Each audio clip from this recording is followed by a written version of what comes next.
أنفسنا ومن سيئات أعمالنا من يهده الله فلا مضل له ومن يضلله فلا هادي له أشهد أن لا إله إلا الله وحده لا شريك له وأشهد أن سيدنا محمدا عبده ورسوله اللهم صل وسلم وبارك على حبيبنا وسيدنا محمد وعلى آله وأصحابه وعلى من سار على نهجه إلى يوم الدين أما بعد. Hadirin dan hadirat sidang jemaah, para pencinta ilmu yang dirahmati Allah sekalian. Pertama sekali kita panjatkan syukur kepada Allah Subhanahu wa taala. Pada malam ini kita dapat berkumpul sekali lagi di dalam dewan pengajian kita ini bagi kita meneruskan majlis pengajian kita menggunakan kitab ringkasan Zadul Ma'ad fi Hadi Khairil Ibad sallallahu alaihi wasallam, yang mana kitab ini meringkaskan kitab Zadul Ma'ad yang ditulis oleh Al-Allamah Al-Syeikh Ibnul Qayyim rahimahullahu ta'ala, yang meninggal dunia pada tahun 751 Hijrah. 751 Hijrah. Pada majlis yang lepas, kita akan memasuki kitab yang keempat daripada kitab Zadul Ma'ad. Disebutkan di sini kitab yang keempat ialah Kitabuz Zakat, kitab zakat. Cuma memandangkan yang kita pada malam ini telah pun memasuki hari yang ke-27 Sya'ban. Apabila masuk maghrib sebentar tadi, ini menandakan beberapa hari sahaja lagi Ramadan akan tiba. Oleh kerana itu, saya nak skip kitab yang keempat kepada kitab yang kelima pada malam ini, memandangkan ini disifatkan sebagai wajibul waqt, kewajipan waktu kita, iaitu hendaklah kita tidak memasuki Ramadan melainkan kita telah menyelesaikan permasalahan-permasalahan berkaitan dengan puasa. Justru saya nak ambil apa yang disebut oleh Al-Imam Ibnul Qayyim rahimahullah, kitab yang kelima di sini, Kitabus Siyam. Hadirin sidang jemaah, kitab As-Siyam. Kerana kita sudah insya-Allah beberapa hari sahaja lagi akan memasuki bulan Ramadan. Bagaimana yang saya kata tadi, esok Jumaat, malam ni malam Jumaat, esok adalah hari yang ke-27 Sya'ban. Maknanya hari Sabtu 28 Sya'ban. Hari Ahad 29 Sya'ban. Dan pada petang Ahad tu, pihak pejabat mufti wilayah persekutuan akan mengadakan cerapan anak bulan. Jadi dilakukan di Putrajaya, di PICC, dan di Kuala Lumpur, di Menara Kuala Lumpur. Kebiasaannya begitu. Jadi pada waktu itu, kalaulah nampak anak bulan pada Ahad petang tersebut ataupun pada Ahad malam itu, maka satu Ramadan jatuh pada Isnin. Tapi jika tidak nampak dan tidak ada kemungkinan untuk nampak, yang disebut sebagai imkanur ru'yah, maka digenapkan Sya'ban 30 hari, jadilah Isnin tu hari terakhir Sya'ban. Maka sudah pasti satu Ramadan jatuh pada hari apa? Selasa, bersamaan dengan 12 Mac 2024, hadirin dan hadirat. Jadi maknanya kita sudah menghampiri ketibaan bulan Ramadan Al-Mubarak. Disebut dahulu ada seorang sahabat Nabi kita sallallahu alaihi wasallam yang merupakan salah seorang dari 10 sahabat yang dijamin syurga, namanya Talhah bin Ubaidillah radhiyallahu taala anhu. Talhah ini, beliau menceritakan bahawasanya pada zaman Nabi dahulu ada dua orang lelaki yang memeluk Islam. Mereka memeluk Islam ni dalam tempoh masa yang sama. Cuma antara dua lelaki ni, dia punya sikap sifat tu agak berbeza sedikit. Lelaki yang pertama ni kuat sungguh beribadat, rajin dia beribadat. Manakala lelaki yang kedua ni biasa-biasa je lah, tapi dia pun peluk Islam, kawan tu pun peluk Islam. Apabila satu hari lelaki yang pertama yang kuat beribadat tu, dia join turut serta bersama dengan Nabi dalam peperangan dan dia mati syahid. Hadirin dan hadirat. Dia direzekikan mati syahid, iaitu mati di medan jihad. Tapi kawan dia itu tidak. Kawan dia Allah panjangkan umur kawan dia yang seorang tu, yang kedua tu, sehingga setahun kemudian. Maknanya selepas setahun kawan ni pula meninggal dunia selepas kawan yang pertama mati syahid. Setelah kedua-duanya meninggal, satu hari Talhah bin Ubaidillah ini beliau bermimpi. Dan dalam mimpinya itu dia berada di hadapan pintu syurga, hadirin sidang jemaah. Dan dia mendapati dua orang lelaki ni yang kawan tu tadi, mereka masing-masing berada di hadapan pintu syurga. Malaikat yang menjaga syurga buka pintu dan malaikat kata kepada lelaki yang kedua tu, awak masuk dulu dalam syurga. Yang ni menyebabkan Talhah ni tanda tanya, timbul persoalan, kawan dia mati syahid. Patut yang mati syahid lah masuk syurga dulu. Inilah fadilat yang besar. Tapi yang kedua tu masuk syurga dahulu. Setelah yang kedua masuk syurga, barulah yang pertama, kawan yang mati syahid ni, dia pun dimasukkan ke dalam syurga. Waktu tu Talhah nak mendekat dah, nak masuk pintu syurga. Tapi malaikat kata, nanti, belum sampai masa awak lagi. Sebab dia hidup lagi. Yang kedua dah meninggal dah. Cuma dia sedang bermimpi saja. Hadirin sidang jemaah. Keesokan paginya, Talhah ni dia mula bercerita mimpi tersebut kepada rakan-rakan dia, kepada kawan-kawan dia. Maka orang suasana menjadi bingit. Orang bising. Sebab orang bahas, macam mana orang yang mati syahid, dia masuk syurga kemudian lagi daripada kawan dia yang tidak mati syahid. Macam mana orang yang kuat beramal, dia masuk syurga kemudian sedikit daripada kawan dia yang kurang daripada dia dari sudut beramal. Hadirin dah hadirat. Jadi sampailah kepada pendengaran Nabi kita SAW. Nabi kata, apa yang orang duk bising-bising ni? Lalu akhirnya diberitahulah tentang mimpi Talhah bin Ubaidillah kepada Nabi. Waktu tu Nabi kata kepada orang ramai. Nabi kata, alaysa qad makatha hadha sanatan ba'dah? Bukankah lelaki yang kedua ini, dia hidup setahun kemudian daripada kematian kawan dia?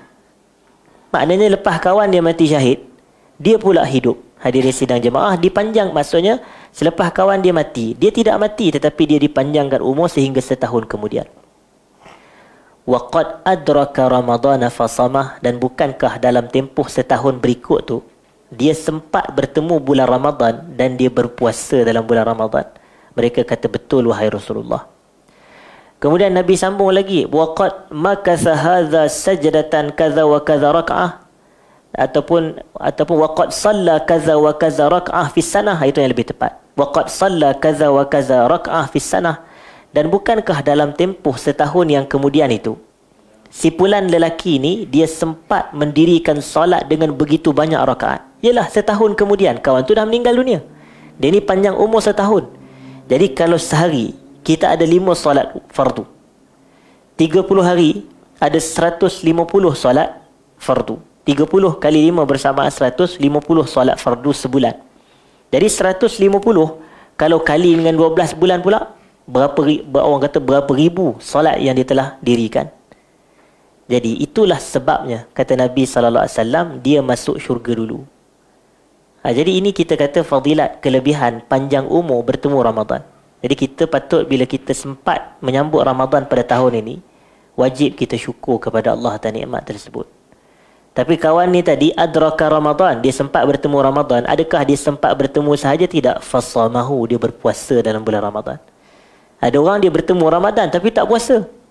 Ada orang bertemu Ramadan tapi tidak beribadat, tidak baca Quran, tidak salat tarawih. Dan hadis itu tadi adalah hadis sahih yang diriwayatkan oleh Imam Ahmad di dalam Al-Musnad. Hadirin dan hadirat,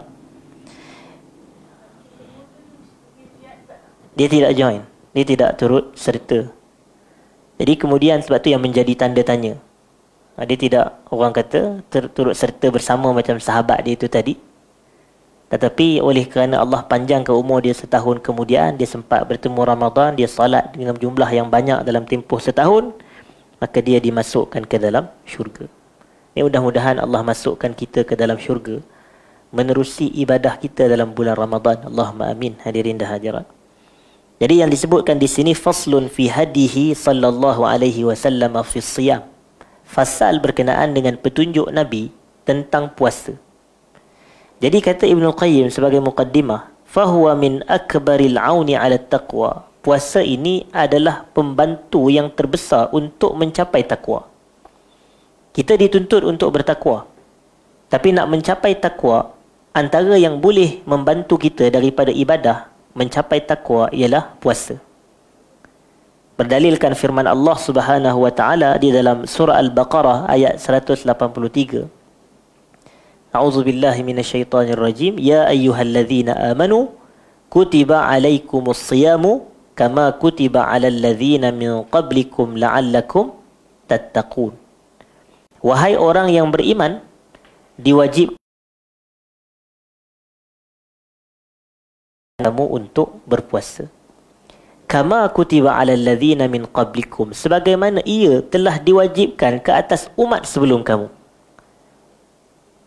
Mudah-mudahan kamu bertakwa kepada Allah. Mudah-mudahan kamu bertakwa kepada Allah. Sebab itu kata Syekhul Islam Ibn Taymiyah, puasa ni ibadat yang paling Allah suka. Kenapa kita tahu puasa ibadat yang paling Allah suka? Jawapannya cukup mudah. Hadirin sidang jemaah. Dahulu kita ingat tak saya dah sebutkan definisi ibadat. Definisi ibadat. Apa dia definisi ibadat? Ismun jami' likulli ma yuhibbuhu Allah wa yardahu minal aqwali wal af'ali zahirati wal batinah. Pendek je definisi dia. Satu kata nama yang menghimpunkan semua perkara yang Allah suka dan Allah redha daripada ucapan dan perbuatan yang zahir dan yang batin. Nampak tak dia punya definisi itu mudah saja. Satu kata nama yang menghimpunkan semua perkataan dan perbuatan yang Allah suka dan Allah redha, yang zahir yang batin. Ini adalah apa yang ditarifkan oleh Al-Imam Ibn Taymiyah dalam kitabnya Al-Ubudiyah. Dalam kitabnya Al-Ubudiyah. Itu definisi ibadat. Jadi masa saya belajar dahulu, guru saya sebut, macam mana kita nak tahu ibadat tu Allah suka dan Allah redha? Maknanya satu perkataan, satu perbuatan tu, macam mana kita nak tahu Allah suka dan Allah redha? Jadi kata guru saya, hafizahullah wa ra'ah, Allah tidak akan suruh kita buat sesuatu amalan melainkan Allah pasti suka dan redha dengan amalan tu. Jadi maksudnya, kita nak tahu perkataan tu, perbuatan tu Allah suka ke tidak, kita tengok Allah suruh ke tidak. Kalau Allah suruh, itu petanda dia suka. Betul tak? Kalau Allah suruh kita buat, itu pertanda dia suka dengan satu-satu perbuatan. Maknanya bila dia suka, dia suruh, maka suruhan itu menjadi ibadat. Jadi ayat ni hadirin dah hadirat, Allah perintahkan kepada orang beriman puasa sebagaimana apa? Diperintahkan kepada umat sebelum kamu. Maknanya menunjukkan betapa Allah sangat sukalah, sebab bukan semata kita yang disuruh, umat sebelum kita pun disuruh. Maknanya menunjukkan betapa Allah ni apabila dia suka, dia akan suruh. Umat terdahulu disuruh berpuasa, kita orang beriman pun dituntut, diwajib untuk berpuasa. Begitu kefahaman dia. Kemudian kata Ibnul Qayyim rahimahullahu ta'ala, wa qala an-nabiy sallallahu alaihi wasallam, Nabi kita sallallahu alaihi wasallam sebagaimana hadis sahih riwayat Al-Bukhari dan Muslim bersabda, as-sawmu junnah. As-sawmu junnah. Puasa ialah perisai. Perisai. Perisai tu apa makna dia? Perisai tu shield. Shield tu apa makna dia? Maknanya perisai. Jadi benteng, pelindung kita ini dari, kalau kita peperangan kita ada shield. Begitu. Kita punya perisai kita yang nak melindungi kita daripada serangan-serangan musuh. Jadi tengok bahasa dia junnah. Sebab kadang bila kita baca kitab tak ada baris, lagi boleh jadi as-sawmu jannah pula. Dia duk fikir puasa masuk syurga. Itu betul lah puasa masuk syurga, tapi terjemahan salah. As-sawmu junnah, maknanya puasa adalah perisai. Jadi sebab itu kita dah sebutkan sebelum ini, dalam bahasa Arab perkataan jannah ni boleh jadi junnah, boleh jadi jinnah. Kalau jannah maknanya syurga ataupun kebun ataupun taman. Salam. Kalau jinnah maknanya jin. Yang qul a'udzu birabbin nas, malikin nas, ilahin nas, min syarril waswasil khannas alladzi yuwaswisu fi sudurin nas minal jinnati wan nas. Jadi jinnah tu jin-jin. Tapi kalau junnah ialah perisai. As-sawmu junnah. Puasa ini ialah perisai, kata Nabi SAW.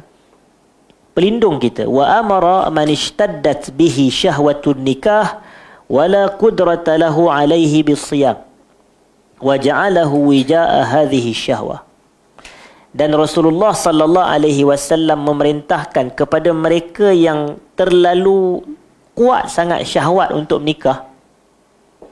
Maknanya dia ada keinginan yang kuat untuk nikah, dan nikah di sini kena difahami sebagai keinginan untuk mengadakan hubungan suami isteri. Hadirin sidang jemaah. Tapi tuan-tuan boleh faham lah, kerana cakap kan budak-budak ada kat depan. Tapi hubungan, maknanya dia ada kekuatan kuat sangat syahwat dia untuk mengadakan itu, tetapi dalam masa yang sama wala qudrata lahu, dia tak mampu puasa, dia tak mampu nikah. Dia, orang kata syahwat dia ada, keinginan ada, tapi kemampuan tidak ada. Bila tidak ada kemampuan untuk bernikah, Nabi suruh dia apa? Puasa. Nabi suruh dia puasa. Wa ja'alahu wija'a hadhihi syahwah.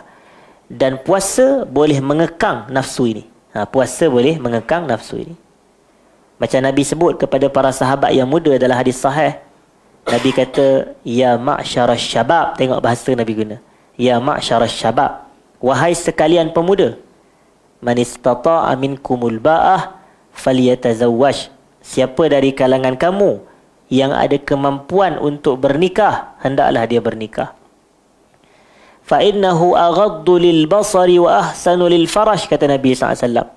Sesungguhnya nikah ini aghaddu lil basar, akan menyebabkan kita menunduk pandangan. Wa ahsanu lil farash, lebih kuat dalam menjaga dan memelihara kemaluan.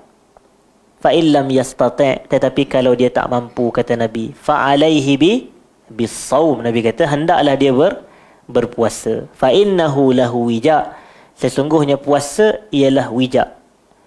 Wija' ni maknanya tali yang mengikat, maknanya mengekang syahwat. Begitu. Jadi maknanya sesuatu yang mengekang, sesuatu yang mengikat, nak kawal, nak tahan syahwat adalah dengan berpuasa. Wa kana hadiyu Rasulillah sallallahu alaihi wasallam fihi akmal al-hadi. Petunjuk Nabi sallallahu alaihi wasallam tentang puasa merupakan sebaik-baik petunjuk. Ataupun akmalul hadi ni maknanya sesempurna petunjuk. Akmal ni maknanya sempurna, paling lengkap. Wa a'zama tahsilil maqsud, dan paling mencapai maksud, tujuan objektif daripada ibadat berpuasa. Apa dia? Petunjuk Nabi paling membantu kita mencapai tujuan puasa ni. Wa ashalahu 'ala nufus, dan yang petunjuk Nabi inilah yang paling mudah ke atas jiwa-jiwa kita ini, hadirin sidang jemaah, dalam melaksana menjalani ibadah puasa. Walamma kana fatmun nufusi an ma'lufatiha wa syahawatiha min asyaqqil umur. Oleh kerana menahan diri daripada, ataupun menahan jiwa ini daripada perkara-perkara yang sangat disukai oleh jiwa. Apa benda yang disukai oleh jiwa? Nafsu kita ni suka kepada apa? Disebut yang utama 3 benda, hadirin sidang jemaah. Yang pertama, makan. Nafsu ni suka kepada makan. Kalau tak percaya, cuba kita buat majlis makan-makan. Lagi ramai daripada orang hadir ceramah. Kadang kalau ceramah tak ada makan, orang pun tak apa nak datang. Kita buat kata iklan, kata ceramah, ada kambing golek, punya ramai orang datang. Hadirin sidang jemaah. Orang tak pernah datang pun datang. Sebab satu, ada kambing. Kedua, free. Hadirin dah hadir. Orang kita suka benda-benda begitu. Jadi ada majlis minum-minum sebagai contoh. Itu yang kedua. Dan yang ketiga ialah orang kata hubungan suami isteri ni. Yang ni adalah kehendak-kehendak yang manusia suka. Makan, minum dan syahwat. Hadirin sidang jemaah. Oleh kerana nak mengawal diri kita, nak mengekang diri kita daripada perkara yang jiwa suka, diri suka, adalah antara perkara yang sangat asyak, yang sangat berat, yang sangat sukar. Ta'akhkhara farduhu ila wasatil islami ba'dal hijrah. Maka pensyariatan puasa ini lewat sedikit selepas daripada hijrah Nabi SAW. Maknanya bukanlah antara benda yang awal disyariatkan puasa, tak. Maknanya puasa ni disyariatkan sebenarnya fasa-fasa kemudian sikit. Sebab nak bagi kita ni ada berperingkat-peringkat dahulu dalam beragama ni. Dia kata apa? Lamma tawattanat an-nafsu 'ala at-tauhidi was-salat, iaitu ketika mana jiwa tu telah menjadi tetap di atas tauhid dulu dan juga di atas salat dahulu, menunjukkan salat lebih awal disyariat daripada puasa. Salat lebih awal disyariat daripada puasa. Jadi apabila orang dah kuat tauhid, orang dah rajin kukuh dalam pelaksanaan salat, maka pada ketika itu disyariatkan apa? Puasa, kata Ibn Al-Qayyim. Dan bila puasa disyariat, bila puasa diwajib, wa kana farduhu fis sanati saniyati minal hijrah. Puasa ini difardukan pada tahun yang kedua daripada hijrah Nabi sallallahu alaihi wasallam. Tahun yang kedua daripada hijrah Nabi sallallahu alaihi wasallam. Dan pendapat yang masyhur walaupun tak disebut oleh Ibn Al-Qayyim di sini, puasa disyariatkan pada tahun kedua hijrah di dalam bulan Sya'ban, di dalam bulan Sya'ban. Maknanya dalam bulan sekarang inilah, bulan Sya'ban, puasa disyariatkan. Kata Ibn Al-Qayyim, fatuwuffiya Rasulullah sallallahu alaihi wasallam wa qad sama 9 Ramadan, ataupun 9 Ramadanat. Nabi kita sallallahu alaihi wasallam meninggal dunia ketika usia baginda 63 tahun itu dalam keadaan baginda sempat atau telah berpuasa sebanyak 9 kali Ramadan. Maknanya Nabi sempat 9 kali Ramadan. Maknanya kalau puasa disyariat pada tahun yang kedua, maka Nabi kita sallallahu alaihi wasallam wafat pada tahun yang ke-11 Hijrah. Begitulah umpama lebih kurang. Jadi ini antara perkara yang disebut sebagai muqaddimah oleh Ibn Al-Qayyim dalam kitab puasa. Nak menjelaskan puasa difardukan dalam bulan Ramadan. Saya minta maaf, puasa difardukan dalam bulan Sya'ban, difardukan pada tahun yang kedua Hijrah. Kemudian kata penulis kitab, kita nak masuk pula kepada topik yang berikut yang baharu. Faslun fi ibadatihi sallallahu alaihi wasallam fi syahri Ramadan. Fasal berkenaan dengan ibadat Nabi kita sallallahu alaihi wasallam pada bulan apa? Pada bulan Ramadan.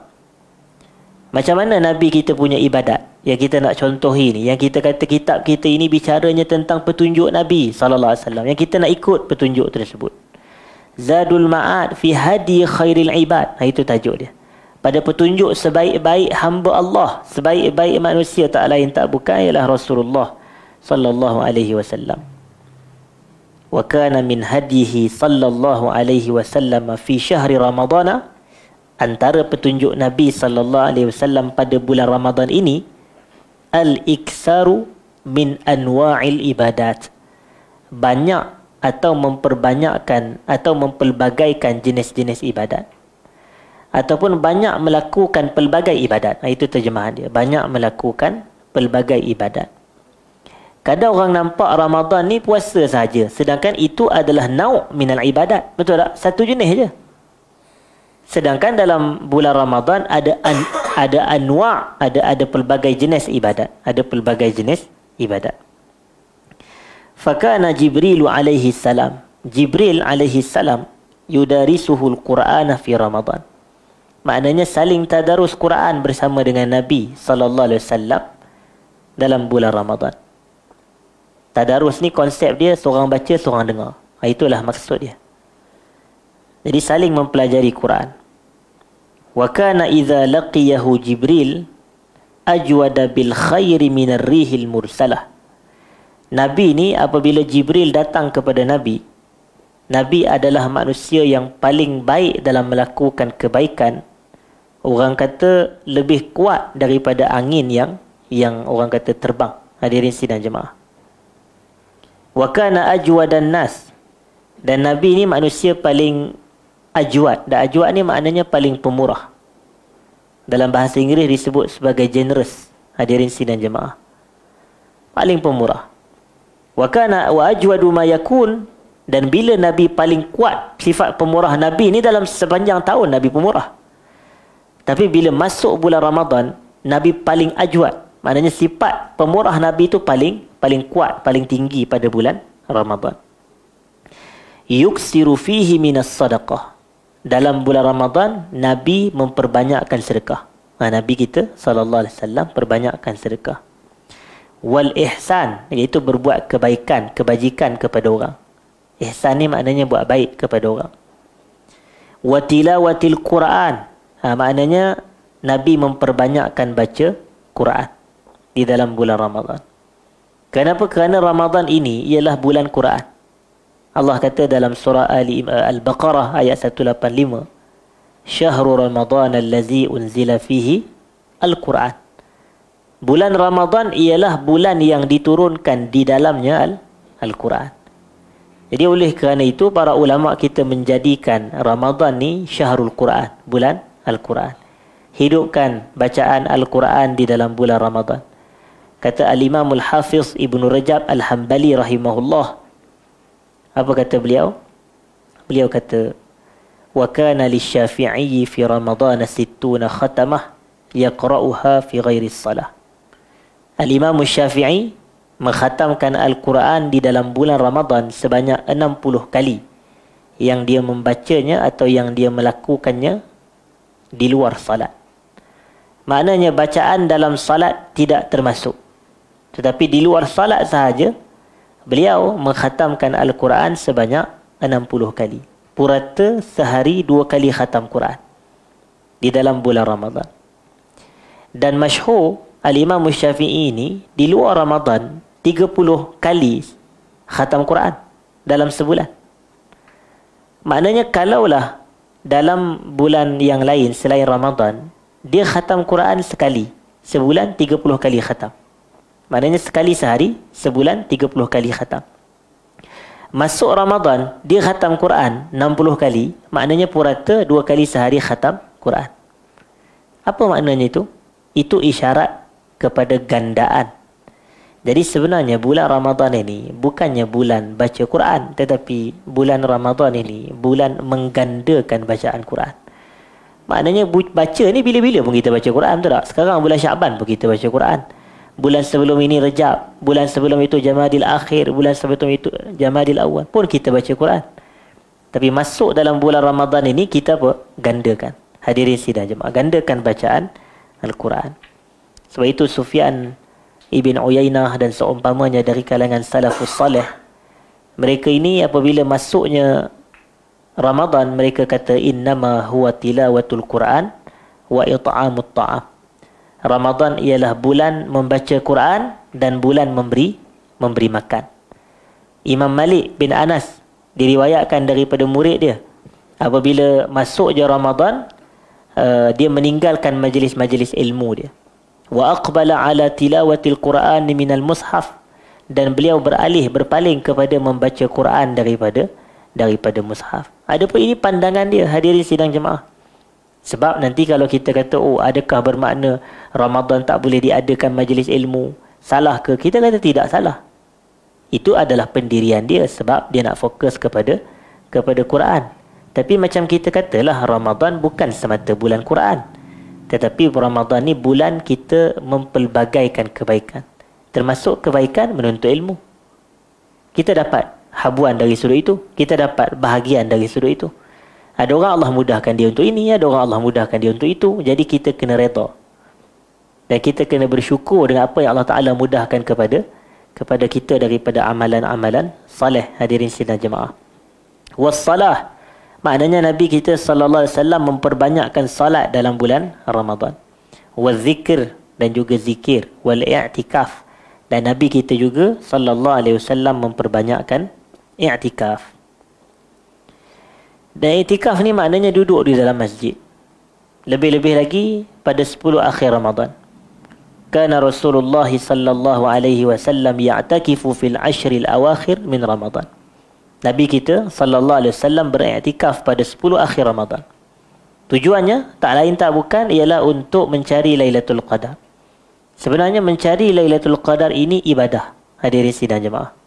Maknanya pencarian itu sendiri ialah ibadat. Tapi pencarian yang mana yang dinilai ibadat? Adakah duduk menengung sahaja waktu malam cari pokok sujud? Ataupun kita duduk merenung sahaja waktu malam nak tengok bulan turun macam mana ke situ? Tidak. Mencari dengan salat, mencari dengan doa. Sebagaimana sabda Nabi sallallahu alaihi wasallam kepada Sayyidah Aisyah, quli Allahumma innaka afu tuhibbul afwa fa'fu anni. Kalau kamu bertemu dengan Lailatul Qadar, bacalah kamu Allahumma innaka afu. Ya Allah, sesungguhnya engkau maha pemaaf. Tuhibbul afwa, kamu suka kepada kemaafan. Fa'fu anni, kau maafkanlah aku. Hadirin sidang jemaah. Wa kana yakhussu Ramadhan min al-ibadati bima la yakhussu bihi ghayruhu min asy-syuhur. Nabi kita sallallahu alaihi wasallam mengkhususkan Ramadan untuk beribadat dengan dengan cara yang tidak baginda lakukan pada bulan-bulan yang lain. Maknanya bulan-bulan lain Nabi tak buat begitu, tapi Nabi mengkhususkan Ramadan. Kerana apa? Kerana Ramadan ni memang bulan kebaikan. Sebab itu Nabi kita SAW, apabila datangnya Ramadan, Nabi kata apa? Atakum Ramadan. Ataupun dalam sebahagian lain, Ja'a Ramadan. Ataupun Atakum Syahrul Ramadan, Syahrun Mubarak. Nabi kata, datang kepada kamu Ramadan. Ia adalah bulan yang mubarak. Maknanya dibuka kepadanya pintu syurga, ditutup padanya pintu neraka, dirantai syaitan-syaitan. Hadirin sidang jemaah. Jadi disebutkan bahawasanya Ramadan ini bulan kebaikan. Kemudian disebutkan di sini, hadirin sidang jemaah, beberapa lagi petunjuk-petunjuk Nabi kita sallallahu alaihi wasallam. Faslun fi hadihi sallallahu alaihi wasallam fi subuti Ramadana wa khurujihi. Fasal berkenaan dengan petunjuk Nabi pada sabitnya Ramadan. Sabitnya Ramadan ni makna dia, Ramadan ni masuk dengan apa? Apakah perkara-perkara yang orang kata menjadikan Ramadan tu telah tiba, menjadikan Ramadan tu telah datang? Ataupun dikatakan di sini petunjuk Nabi pada sabit keluarnya Ramadan pula. Tamatnya Ramadan tu bagaimana? Wa kana min hadihi sallallahu alaihi wasallam annahu la yadkhulu fi shaumi ramadana illa bi ru'yatin muhaqqaqah. Petunjuk Nabi tidak akan mula berpuasa dalam bulan Ramadan sehinggalah dilihatnya anak bulan dengan penglihatan yang pasti. Ru'yah muhaqqaqah ni penglihatan yang betul-betul nampak. Au bi syahadati syahidin wahid, ataupun dengan penyaksian seorang saksi. Dengan penyaksian seorang saksi. Maknanya katakan Nabi tak nampak, tapi ada satu orang lelaki nampak, dan dia cerita kepada Nabi, tadi aku nampak. Begitu. Ini ada riwayatnya, ada sandarannya. Kalau kita buka dalam kitab Bulughul Maram min Adillatil Ahkam oleh Ibnu Hajar Al-Asqalani, ada disebut hadis yang berkaitan dengan penerimaan penyaksian daripada seorang lelaki tentang nampaknya anak bulan. Dan dikata di sini, hadirin sidang jemaah, fa illam takun ru'yah wala syahadah. Kalaulah tak ada orang nampak dan tak ada penyaksian orang lain yang nampak anak bulan, akmala iddata sya'bana salasina yauman. Nabi kita sallallahu alaihi wasallam akan menggenapkan Sya'ban sebanyak 30 hari. Sebanyak 30 hari. Jadi, poin yang kita boleh keluarkan di sini ialah apa dia? Sabitnya atau subutnya kemasukan Ramadan. Sabitnya kemasukan Ramadan ini dengan dua faktor. Iaitu yang pertama, ru'yatu hilal. Nampaknya anak bulan. Kedua, orang kata genapkan Sya'ban sebanyak 30 hari. Kerana maksimum bulan dalam hijrah ini hanyalah 30 hari saja. Sebab itu Nabi kita pernah menyebut asy-syahru hakaza wa hakaza wa hakaza. Sebulan itu 10 10 10 kata Nabi. Wasy-syahru hakaza wa hakaza wa hakaza. Sebulan itu 10 10 9. Maknanya sebulan sama ada 29 atau 30 hari. Jadi maksimum ialah 30 hari saja. Kita tidak ada 31 Ramadan, 31 Syawal, tidak ada. Itu 31 Januari itu mungkinlah. 31 Mac ke apa ke. Tapi untuk bulan-bulan hijrah, maksimum 30 hari saja. Jadi sebab itu, paling tinggi pun boleh pergi Sya'ban ni 30 hari. Kalau dah genap 30 hari, maknanya esok tu sah-sah lah 1 Ramadan. Ini macam yang saya sebutkan tadi lah. Maknanya hari Ahad ni 29 Syaban. Jadi kita tengok. Kalau nampak Isnin tu 1 Ramadan. Anak bulan. Kalau tak nampak, digenapkan Syaban 30 hari, maka Isnin 30 Syaban. Dan Selasa 1 Ramadan. Begitu. Jadi dikatakan di sini, tetapi وَكَانَ إِذَا حَالَ لَيْلَةَ الثَّلَاثِينَ دُونَ مَنْظَرِهِ غَيْمٌ أَوْ سَحَابٌ أَكْمَلَ عِدَّةَ شَعْبَانَ 30 يَوْمًا ثُمَّ صَامَ. Nabi SAW apabila tibanya malam yang ke-30 Syaban, tapi anak bulan tidak kelihatan disebabkan awan yang tebal sebagai contoh, atau langit yang mendung, maka baginda akan menggenapkan bilangan hari Syaban tu sebanyak 30 hari. Setelah selesai 30 hari, kemudian barulah baginda sallallahu alaihi wasallam berpuasa. Barulah baginda berpuasa. Walam yakun yasumu yaumal ighmam wala amara bihi. Nabi tidak berpuasa pada hari 30 tu. Maknanya pada hari yang bulan tak kelihatan, anak bulan tak kelihatan disebabkan mendung ataupun awan yang mengganggu. Dan Nabi tidak menyuruh kepada umat atau kepada para sahabat berpuasa pada hari tersebut. Baik. Kemudian hadirin sidang jemaah yang saya muliakan, begitulah juga keluarnya Ramadan pun sama juga. Maknanya mesti dengan melihat anak bulan Syawal barulah keluar Ramadan. Ataupun mesti dengan genap dan lengkapnya Ramadan sebanyak 30 hari barulah keluarnya Ramadan. Maknanya masuk dia sama dengan keluar dia. Kalau masuk kena nampak anak bulan Ramadan, keluar dia pun kena nampak anak bulan Syawal. Kalau masuk kena genapkan Syaban 30 hari, keluar Ramadan pun kena genapkan Ramadan 30 hari. Berdalilkan hadis Nabi SAW, hadis yang masyhur, baginda mengatakan sumu li ru'yatihi wa aftiru li ru'yatihi. Berpuasalah kamu dengan melihat anak bulan, dan berbuka puasalah kamu dalam kurungan berhari rayalah kamu dengan melihat anak bulan. Wa kana min ataupun disebutkan di sini hadirin sidang jemaah, poin yang berikutnya. Faslun fi hadihi sallallahu alaihi wasallam fi ta'jilil fitr.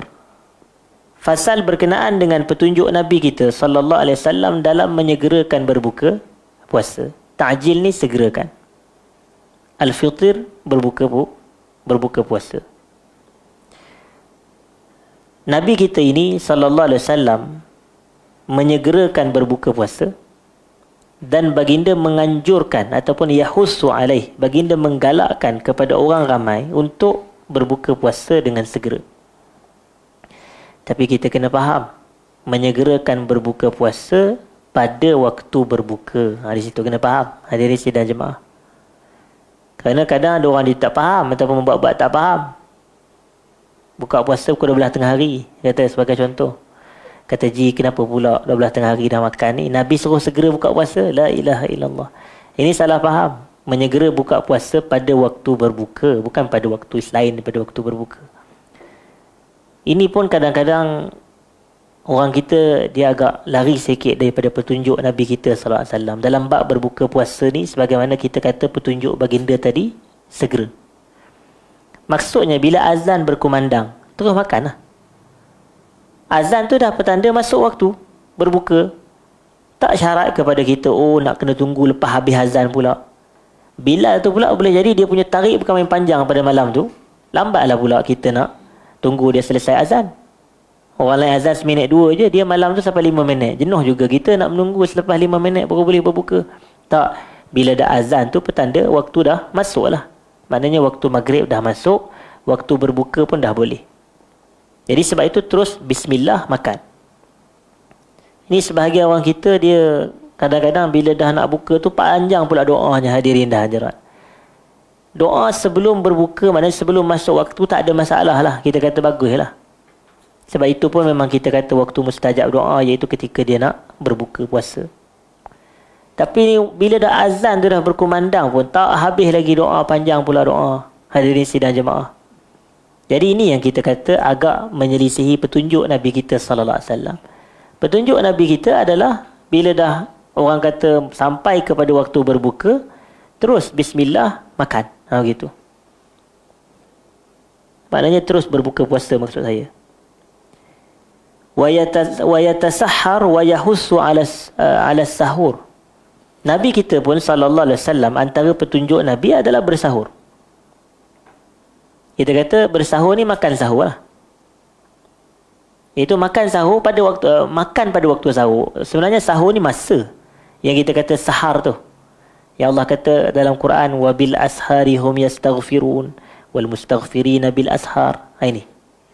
Jadi ashar ni pada waktu sahur lah. Tapi waktu tu lah masa untuk kita bersahur. Ataupun dalam bahasa Arabnya disebut sebagai bersuhur. Suhur ni perbuatan. Sahur adalah makanan yang kita makan semasa bersuhur. Kenapa? Kerana sabda Nabi SAW, Nabi kata, tasahharu fa inna fis sahuri barakah. Bersahurlah kamu kerana pada sahur adanya keberkatan. Tasahhu walau kana bi jur'atin min ma'. Bersahurlah kamu walaupun hanya seteguk air sahaja. Maknanya nak suruh kita bersahur juga, hadirin sidang jemaah. Jadi sahur ni berbeza sedikit dengan berbuka.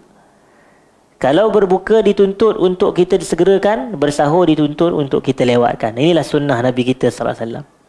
Tapi macam kita katalah, lewat bersahur ialah pada waktu bersahur. Bukan 6.30 pagi baru nak sahur, pukul 7 pagi baru nak sahur. Itu breakfast. Hadirin dah ada, itu bukan sahur. Jadi maknanya kita kalau contoh sekarang ini 6 suku masuk waktu subuh. Kalau kita boleh, kalau 5.45 tu dah makan, baru makan, okey lah. Ni kadang pukul 6 baru nak mula masak nasi. Mana sempat hadirin dah hadirat. Ayam pun baru keluar peti air. Tak sempat nak orang kata tak habis beku lagi, nak goreng. Mana tak sempat lah. Jadi maknanya kita kalau nak tu prepare awal. Makan tu pukul 6 boleh.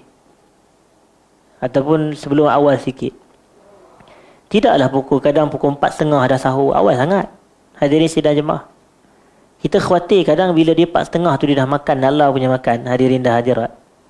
Saat lagi dia perut kenyang, suka hati, dia tidur sampai selajak subuh. Kadang-kadang orang yang terlambat.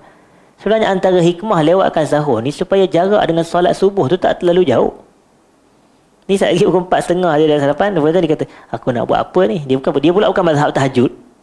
Dia maknanya bukan rajin sangat kan kaki. Dia suka makan tu suka lah. Makan sahur tu masih. Sahur pula biryani lamb shank pula. Allah sedapnya kata. Jadi lepas tu dia tidur.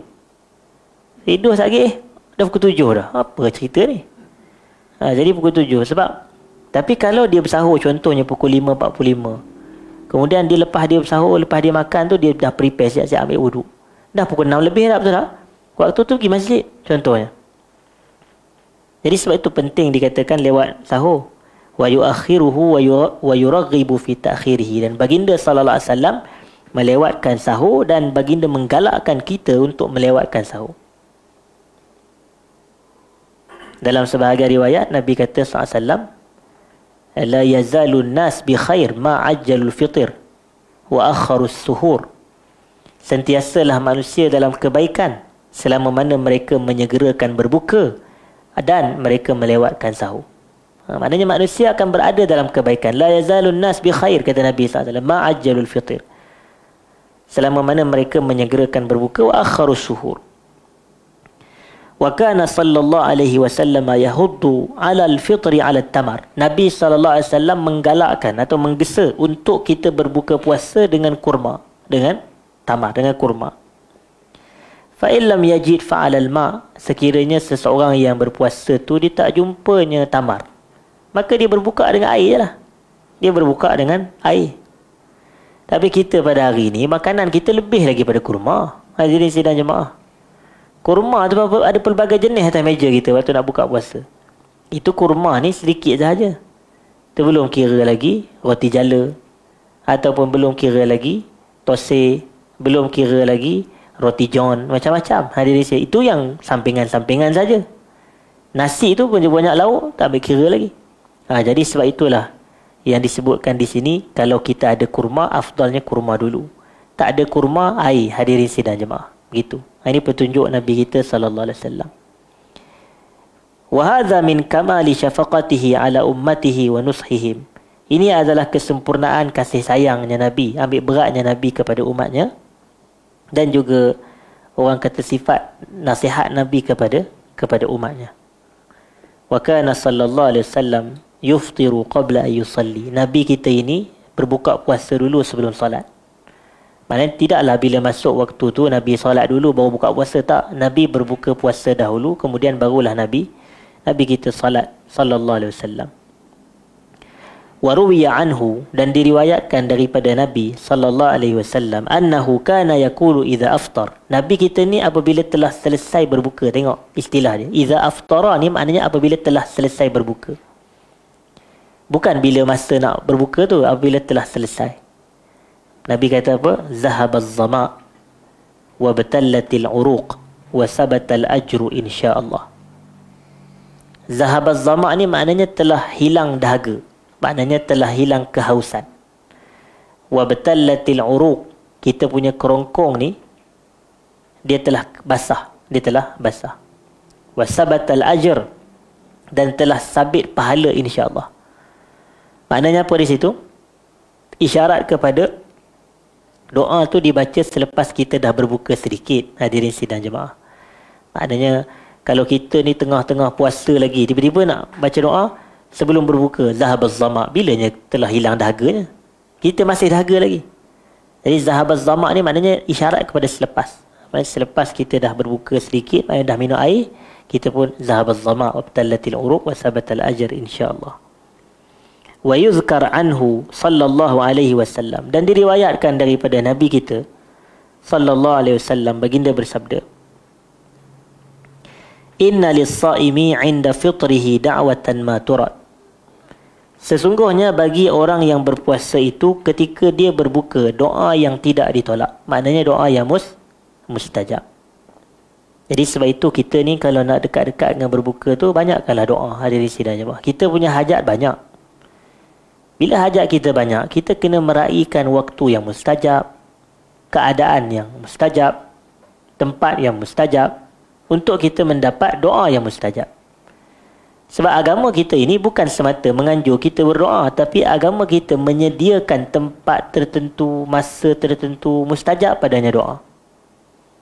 Sebab itu disebutkan oleh Ibnu Qudamah Al-Maqdisi Al-Hambali rahimahullahu ta'ala di dalam kitabnya Mukhtasaru Minhajil Qasidin. Mukhtasar Minhajil Qasidin. Dia kata antara adab yang penting dalam berdoa, kita meraihkan waktu-waktu mustajab doa. Saya ambil contoh. Kita esok pagi kan contoh. Tapi katalah esok ni Jumaat terakhir dalam bulan Syaban. Minggu depan Jumaat pertama dalam bulan Syaban. Katalah Jumaat minggu depan. Jumaat minggu depan tu, kita bangun waktu sahur. Jadi waktu sahur tu waktu malam yang paling baik sekali. Sahur ialah malam yang terbaik. Jumaat ialah hari terbaik dalam seminggu, betul tak? Hari yang terbaik ialah Jumaat. Sayyidul Ayyam. Dan pada waktu tu bulan apa tu? Ramadan. Jadi Ramadan disifatkan sebagai Sayyidul Syuhur, penghulu bagi sekalian bulan.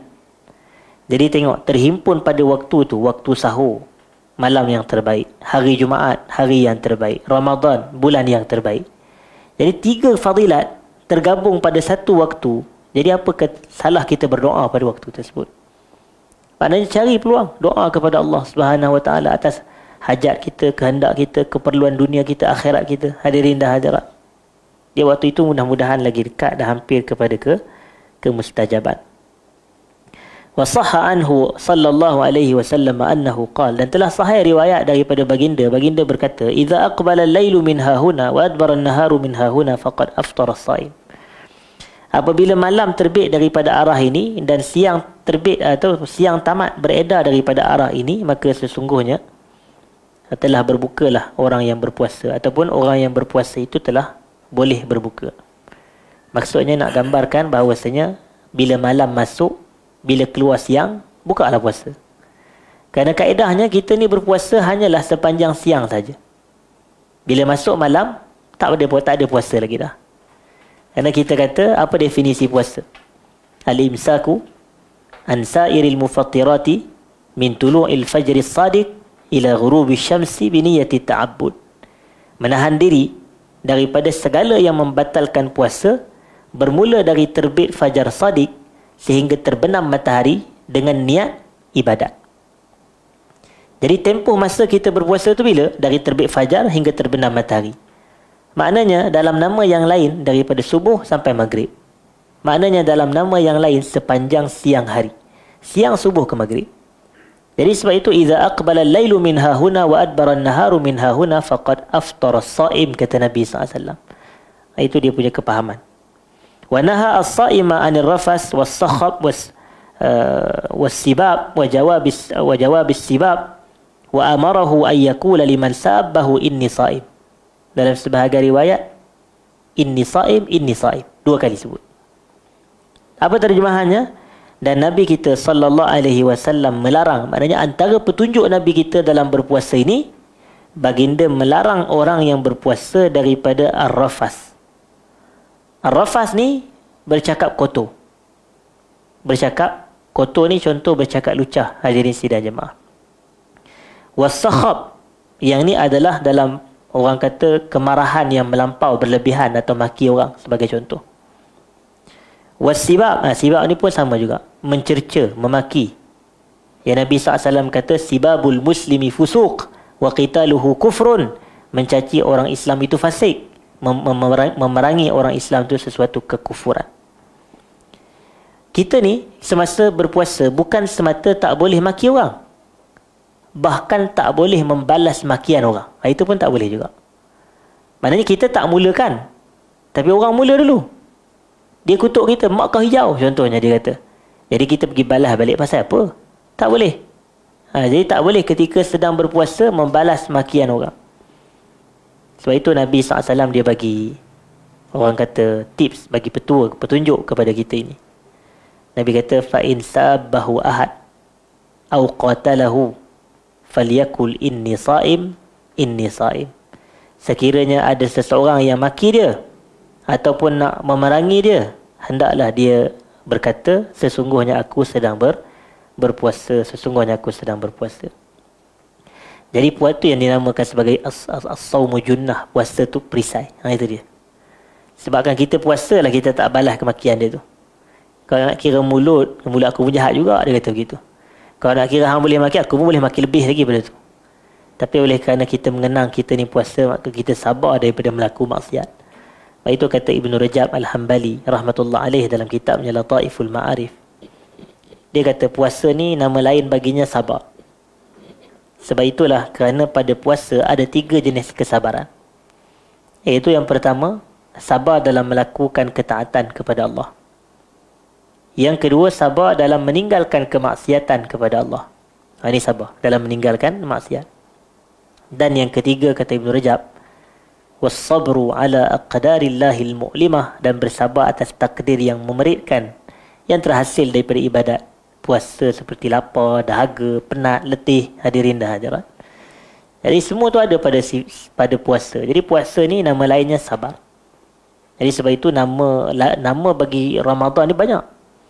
Syahrul Quran, Syahrul Siyam, Syahrul Sabar, Syahrul Qiyam. Ini antara nama-nama lain bagi Ramadan. Bulan Quran, bulan Sabar, bulan Qiyam, bulan puasa, begitu. Yang kelima disebutkan di sini, hadirin sidang jemaah, sebelum kita tamat. Faslun fi hadihi sallallahu alaihi wasallam fi safari fi Ramadan. Fasal berkenaan dengan petunjuk Nabi kita sallallahu alaihi wasallam tentang bermusafir dalam bulan Ramadan. Tentang apa? Bermusafir dalam bulan Ramadan. Wasafara Rasulullah sallallahu alaihi wasallam fi Ramadan. Nabi kita pernah bermusafir dalam bulan Ramadan. Fasama wa aftar. Maknanya ada hari yang baginda bermusafir dalam bulan Ramadan, Nabi berpuasa, kemudian Nabi berbuka. Nabi berpuasa dan berbuka. Wa khayyara ashabahu sallallahu alaihi wasallam bainal amrayn. Dan Nabi memberi pilihan kepada para sahabat baginda yang bermusafir ketika puasa 2 perkara. Nak buka, nak kekal. Begitu. Nabi bagi pilihan. Nak buka boleh, tak buka pun tak apa. Wa kana ya'muruhum bil fitri. Nabi SAW mengarahkan mereka untuk berbuka puasa apabila mereka telah menghampiri musuh-musuh mereka. Maknanya bila dah dekat dengan musuh, buka puasa. Tujuannya apa? Liyataqawwaw ala qitali. Supaya mereka ada kekuatan nak membunuh musuh. Ini kita kena betul kepahaman sebahagian masyarakat kita. Yang mana mereka beranggapan, hang ni pasal peletih Ramadan ni, kau sahabat Nabi perang dalam bulan Ramadan. Tengok. Seolah-olah kita ni yang puasa ni seolah dia kata tak boleh letih pula. Kalau kita orang tengok macam kita, padahal memang hakikat puasa ni meletihkan. Hadirin, itu yang kita kena sabar tu. Itu yang kita kata sabar ala aqdarillahil mu'limah. Takdir yang terhasil, takdir yang memedihkan, yang memeritkan, yang terhasil daripada ibadat puasa seperti lapar, dahaga, penat dan seumpama tadi. Saya kata tadi, saya tengok dia marah pula kita. Kata, hang ni tidur je. Nabi lu perang dalam bulan Ramadan. Sahabat lu perang dalam bulan Ramadan. Betul. Tapi bila kita tengok kepada riwayat di sini, jelas kepada kita, Nabi SAW bila tengok para sahabat dah menghampiri musuh, Nabi kata buka puasa. Sebab bila buka puasa, orang kata di sini, liyataqawwaw ala qitali. Mereka akan ada kekuatan untuk memerangi atau untuk membunuh tentera-tentera musuh. Wasafara Rasulullah sallallahu alaihi wasallam fi Ramadan fi a'zamil ghazawati wa ajalliha.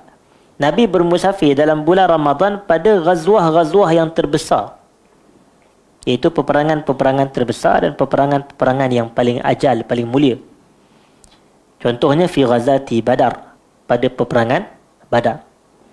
Wa fi ghazatil Fatah, pada peperangan pembukaan kota Mekah.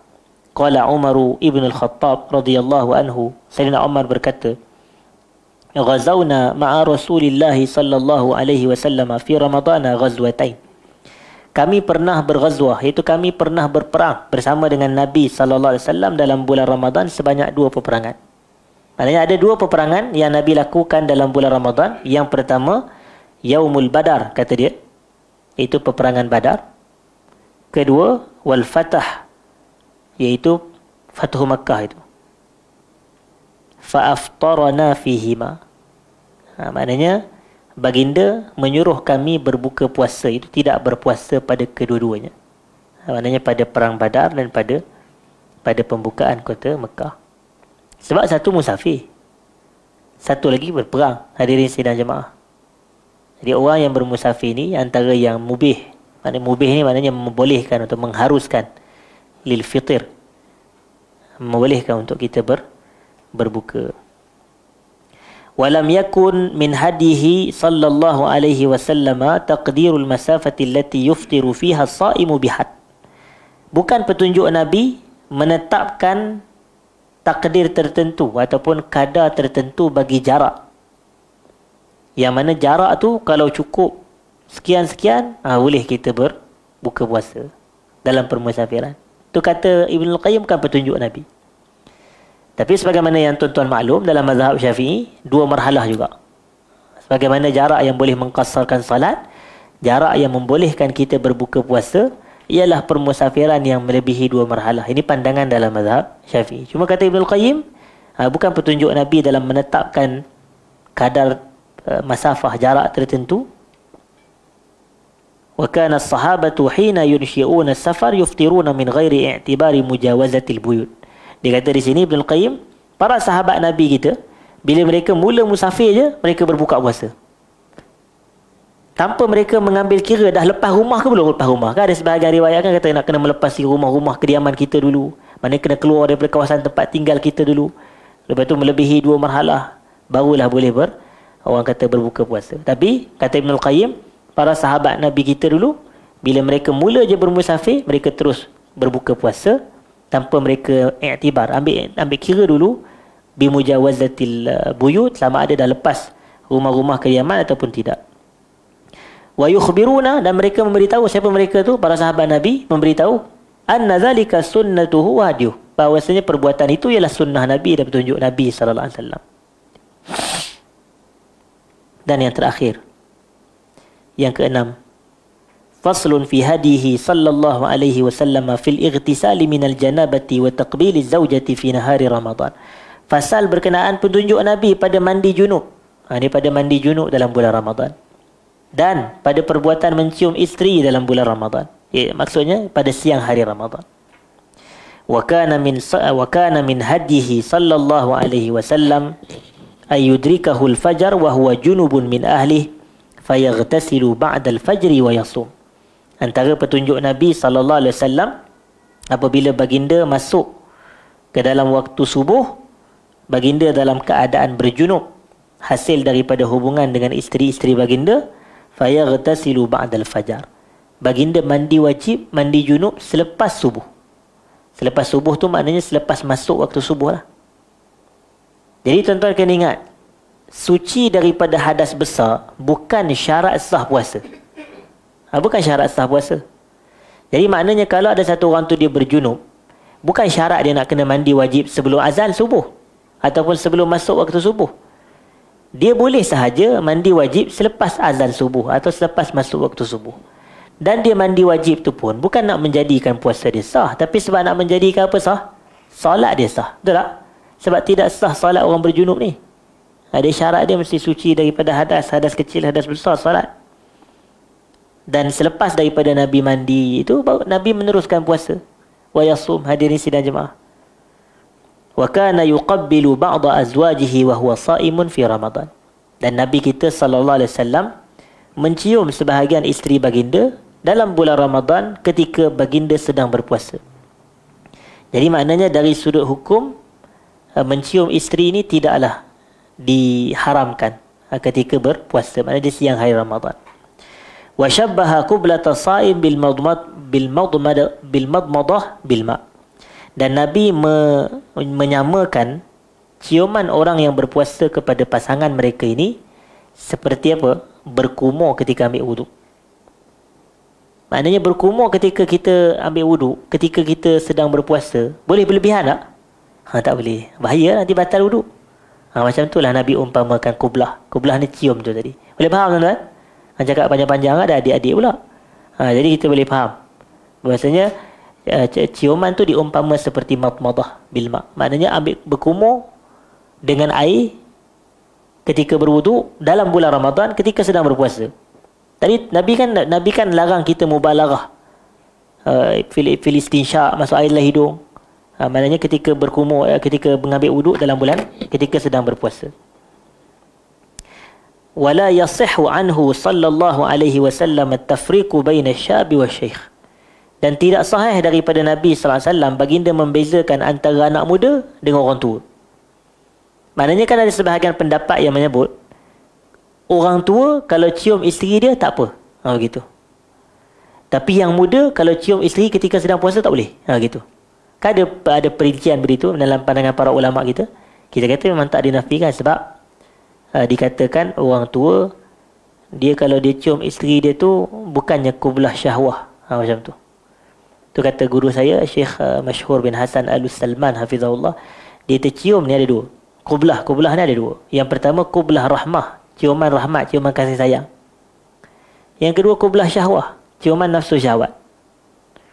Jadi dia kata kalau untuk orang tua ni biasanya qublah rahmah lah, cium kasih sayang. Kata isteri dia ni tak ada siapa cium dah 80, 50 tahun dah tak ada siapa cium, ada ciumlah pipi isteri dia. Itu rahmah, kesian tengok.